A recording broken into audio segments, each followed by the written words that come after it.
Okay, physics friends, today we're going to be looking at a problem about equilibrium.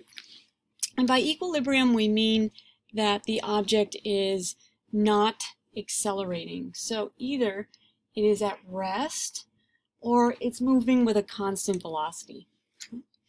And so what I have here is I have a mass that's hanging on a string suspended from a ceiling or something along those lines. And the mass is 10 kilograms.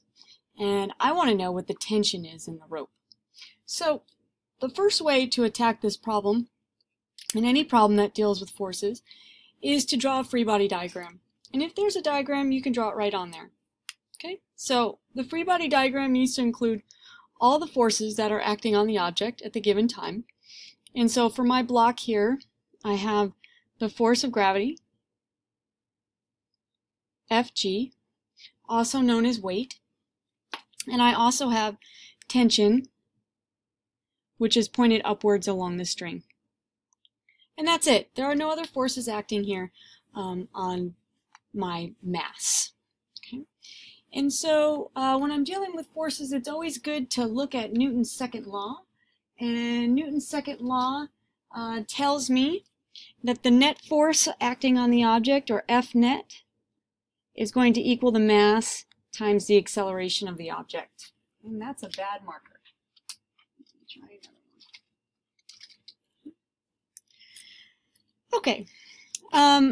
F net we usually define as the helping forces minus the hindering forces. Helping minus hindering. And that's also going to equal ma. Okay, so that's the net force. Okay. So what is the helping force that you would consider here? Well, which one is helping it hold in place? That's what I would call tension. So in this case, I would say tension is my helping force.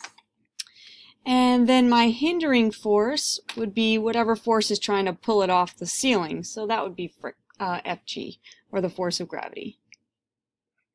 And that equals ma.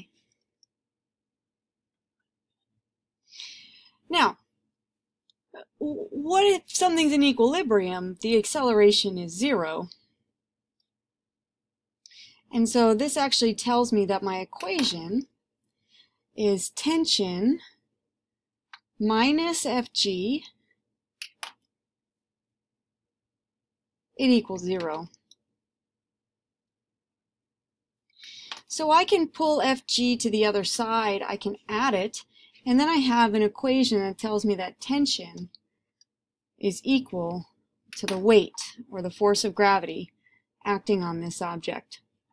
And that's an easy equation to solve because the force of gravity has a really simple equation. The force of gravity is how much gravity pulls down on your mass. And so the force of gravity is the mass of the object times the acceleration of gravity, or mg.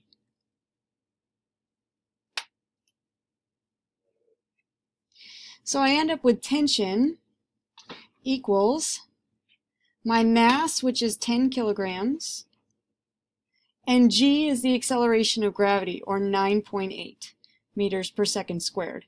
Remember, we use the positive value because the negative simply tells direction, and I've already taken care of the direction here with the minus sign, or here with the arrow.